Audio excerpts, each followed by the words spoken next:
Hello বন্ধুরা, প্রথমেই বলে রাখি ভিডিওটি শুধুমাত্র এক্সট্রিম লেভেলের সাহসী মানুষদের জন্য। আমাদের পৃথিবী জুড়ে রয়েছে অসংখ্য অসম্ভব সুন্দর জায়গা যেগুলো সাধারণত সুরক্ষিত হয়ে থাকে, কিন্তু এমন অনেক জায়গা রয়েছে যেগুলো শুধুমাত্র চোখে দেখলেই অনেকের হার্ট অ্যাটাক করার মতো অবস্থা হয়ে যায়। হ্যাঁ, ঠিকই বলছি, আমাদের পৃথিবীতে এমন সব দুর্গম জায়গা রয়েছে যেসব স্থানে ভ্রমণ করা যেন মৃত্যুর সঙ্গে খেলা করার শামিল। Cliff camping. আপনাকে যদি বলা যায় যে আপনি এমন একটি পাহাড়ে উঠবেন যেটা একদম খাড়া, আর পাহাড়ের মাঝ বরাবর উঠে সেখানে আপনাকে তাঁবু খাটিয়ে আপনাকে ঘুম পড়তে হবে, তাহলে কেমন হবে? হ্যাঁ, এমনটাই করে থাকে এই ক্লিফ ক্যাম্পিং এ। এসব দুর্ধর্ষ মানুষেরা সমতল ভূমি থেকে হাজার হাজার ফিট উচ্চতায় এভাবেই ঝুলে থাকে। এসব মানুষেরা নিশ্চিন্তে মৃত্যুর সাথে এভাবে ঝুলে থেকে রাত কাটায়। ক্যালিফোর্নিয়ার এই ন্যাশনাল পার্ক ক্লিফ ক্যাম্পিং এর জন্য সবচাইতে জনপ্রিয় একটি জায়গা, আর পৃথিবীর বিভিন্ন প্রান্ত থেকে অ্যাডভেঞ্চার প্রিয় মানুষেরা এখানে ছুটে আসে। তবে অসংখ্য মানুষ এসব ক্লিফ ক্যাম্পিং এ মারা যায়, কিন্তু তারপরও শত শত মানুষ মৃত্যুর সঙ্গে এভাবে ঝুলে থাকতেই এখানে ছুটে আসে।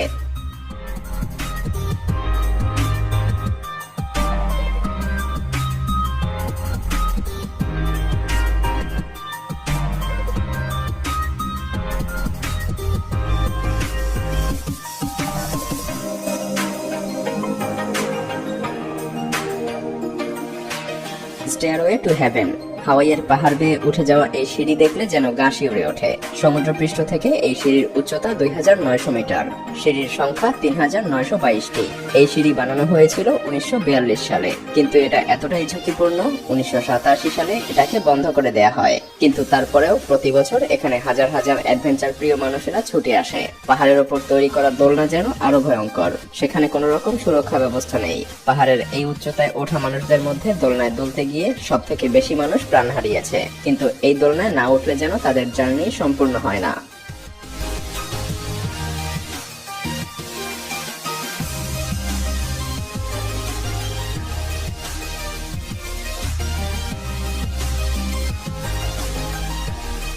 White line Sedona cycling.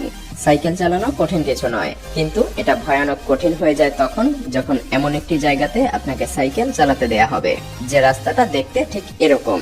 একবার কল্পনা করুন, পাহাড়ের ধার ঘেঁষে চলে যাওয়া এসব সাইকেল যে কোনো সময় পিছলে পাহাড়ের খাদে পড়ে যাওয়া অস্বাভাবিক কোনো কিছু নয়। অ্যারিজোনার হোয়াইট লাইন সেডোনা পাহাড়ে সাইক্লিং করতে আসে কেবলমাত্র অ্যাডভেঞ্চার প্রিয় মানুষরাই। স্বাভাবিক মানুষেরা কোনোভাবেই এসব পাহাড়ে ধার ঘেঁষে সাইকেল চালানোর কথা চিন্তাও করতে পারবে না। এখানে আপনার ছোট্ট একটি ভুলের কারণেই আপনার প্রাণ হারাতে হতে পারে। ডিলারকো ভলকানো চিলি। সাধারণত বানজি জাম্পিং এ উঁচু জায়গা থেকে মানুষেরা এভাবেই জাম্প করে, কিন্তু ভিনারকো ভলকানোতে এসব দুঃসাহসিক মানুষেরা শুধুমাত্র উঁচু জায়গা থেকেই জাম্প করে না, বরং এরা জাম্প করে একটি অ্যাক্টিভ আগ্নেয়গিরির জ্বালামুখীর উপরে। অন্যান্য ক্ষেত্রে বানজি জাম্পিং এ দড়ি ছিঁড়ে হাড় ভেঙে গেলেও প্রাণে বেঁচে ফেরার সম্ভাবনা থাকে, কিন্তু এখানে কোনোভাবে যদি দড়ি ছিঁড়ে যায় তাহলে তার হাড়গোড়ও আর খুঁজে পাওয়া যাবে না। এখানে মানুষেরা বানজি জাম্পিং করে থাকে হেলিকপ্টারের সঙ্গে দড়ি বেঁধে। সত্যিই ভাবা যায় না। Rafting the Colorado river. প্রকৃতির রুদ্রমূর্তির সাথে এভাবে মজা না করাটাই উত্তম, কিন্তু তারপরও পৃথিবী জুড়ে হাজার হাজার মানুষ প্রকৃতির এমন ভয়ানক রূপকে পাত্তা না দিয়ে রোমাঞ্চিত হওয়ার জন্য ছুটে আসে, যদিও মাঝে মধ্যেই অনেকেই প্রাণ হারায়। আর কলোরাডো রিভার তেমনই একটি জায়গা। এখানে রাফটিং করা মানুষেরা বুঝতেই পারে না ঢেউয়ের গতি কখন কোন দিকে তাদের বোটকে আক্রমণ করবে।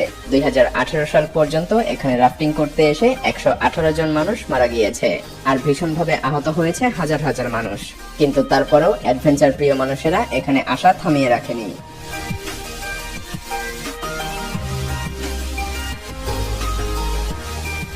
ট্রলটাঙ্গা। নরওয়ের এই টুরিস্ট অ্যাট্রাকশন পৃথিবীর মধ্যে অন্যতম একটি টুরিস্ট অ্যাট্রাকশন প্লেস হিসেবে পরিচিত। এটা 800 মিটার দৈর্ঘ্য বিশিষ্ট একটি বিশালাকার পাথরের খণ্ড। এটার কিনারায় পৌঁছানোর জন্য 10 থেকে 12 ঘন্টা সময় লাগে। মানুষ এভাবেই তাদের প্রাণটাকে হাতের মুঠোয় নিয়ে এই জায়গাটিকে এভাবেই এক্সপ্লোর করতে থাকে। দেখুন কিভাবে এসব মানুষেরা পাথরের এই খণ্ডের একদম কিনারায় বসে আছে। মুহূর্তের মধ্যেই এসব মানুষের জীবন প্রদীপ নিভে যেতে পারে। এটা জেনেও তারা রোমাঞ্চিত হওয়ার জন্য এই ভয়ঙ্কর দুঃসাহসিক পদক্ষেপগুলো নিয়ে থাকে। এটাকেই হয়তোবা বলে ভয়ঙ্কর সুন্দর। 2005 সালের নভেম্বরের 5 তারিখে অস্ট্রেলিয়ান এক 24 বছরের মেয়ে পাথরের এই কিনারা থেকে পড়ে গিয়ে প্রাণ হারিয়েছিল। কালাভান্তিন দুর্গ ভারতের মহারাষ্ট্রের এই পাহাড়ের উচ্চতা সমুদ্রপৃষ্ঠ থেকে 2300 ফিট। পাহাড়ে ওঠার জন্য পৃথিবীর সকল ভয়ঙ্কর রাস্তাগুলোর মধ্যে এই রাস্তাটি অন্যতম। আপনি নিজেই দেখতে পাচ্ছেন পাহাড়ে চড়ার জন্য এই সিঁড়িগুলো কেমন মসৃণ, আর এগুলো বৃষ্টিতে সবসময় পিচ্ছিল হয়ে থাকে। আর এই সিঁড়ি বেয়ে ওঠার সময় পা পিছলে পাহাড়ের খাদে পড়ে যাওয়ার ঘটনা একদম স্বাভাবিক, কিন্তু তারপরেও মানুষেরা এখানে ছুটে আসে। তারপরও কিছু কিছু জায়গায় সিঁড়ি না থাকায় এভাবে দড়ি বেয়েই উঠতে হয়।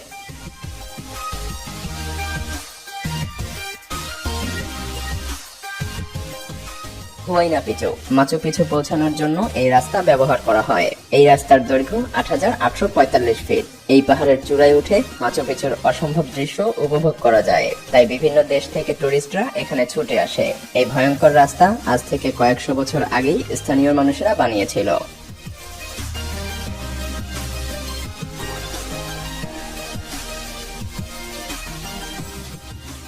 ক্যামিনিটো ডেল রে সমুদ্রপৃষ্ঠ থেকে 303 ফিট উচ্চতায় অবস্থিত এই রাস্তা পৃথিবীর প্রাণঘাতী রাস্তাগুলোর মধ্যে অন্যতম একটি। তারপরেও এটা অন্যতম একটি টুরিস্ট ডেস্টিনেশন। আসলে এই রাস্তাটি ভেঙে যাওয়ার পরেই এটা টুরিস্ট ডেস্টিনেশনে পরিণত হয়েছে। কিছু কিছু জায়গা তো পুরোপুরি ভাবে ভাঙা, আর তাই এমন জায়গায় শুধুমাত্র এই লোহার দণ্ডের উপর দিয়েই চলাচল করতে হয়। এই রাস্তায় চলাচল করতে হলে অবশ্যই আপনাকে দড়ি বেঁধে নিতে হবে।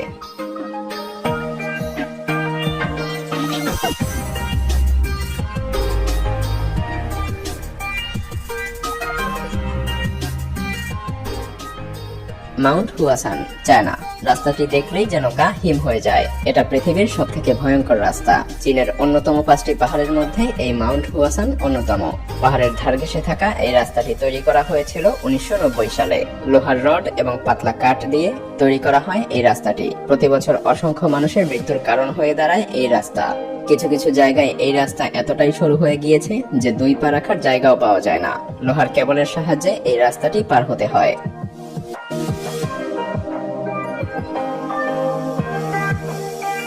মাউন্টেন তরাক জায়গাটি মালয়েশিয়ার অন্যতম একটি টুরিস্ট ডেস্টিনেশন। রাস্তাটি শুরু হয়েছে পাহাড়ের একদম উঁচু জায়গা থেকে, যা সমুদ্রপৃষ্ঠ থেকে 3800 মিটার উচ্চতায় অবস্থিত। দেখতেই পাচ্ছেন এই পাহাড়ের গা কতটা মসৃণ। লোহার এসব কেবল এবং দড়ির সাহায্যেই এই রাস্তায় ওঠানামা করতে হয়, যা স্বাভাবিক হৃৎপিণ্ডের মানুষেরা করতে পারবে না।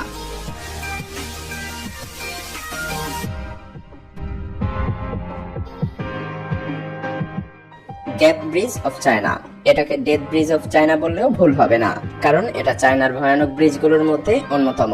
এই ব্রিজটি উচ্চতায় 200 মিটার। এক্সট্রিম লেভেলের সাহসী মানুষেরাই কেবল এই ব্রিজ এভাবে ক্রস করতে পারে। যদিও এই ব্রিজ পার হওয়ার সময় একটি সেফটি বেল্ট বাঁধা থাকে, কিন্তু তারপরও এটা বেশ ঝুঁকিপূর্ণ। স্বাভাবিকভাবেই হাঁটতে হাঁটতে এভাবে পড়ে যাওয়া মানুষের সংখ্যাই কম নয়। হ্যাঁ, এই ব্রিজে পড়ে যাওয়া একেবারেই স্বাভাবিক ঘটনা, যা হরহামেশাই দেখা যায়।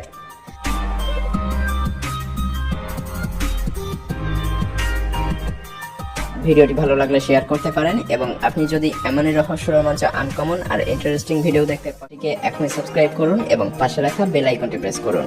তো দেখা হচ্ছে আগামী এপিসোডে। ততক্ষণ পর্যন্ত ভালো থাকবেন। ধন্যবাদ।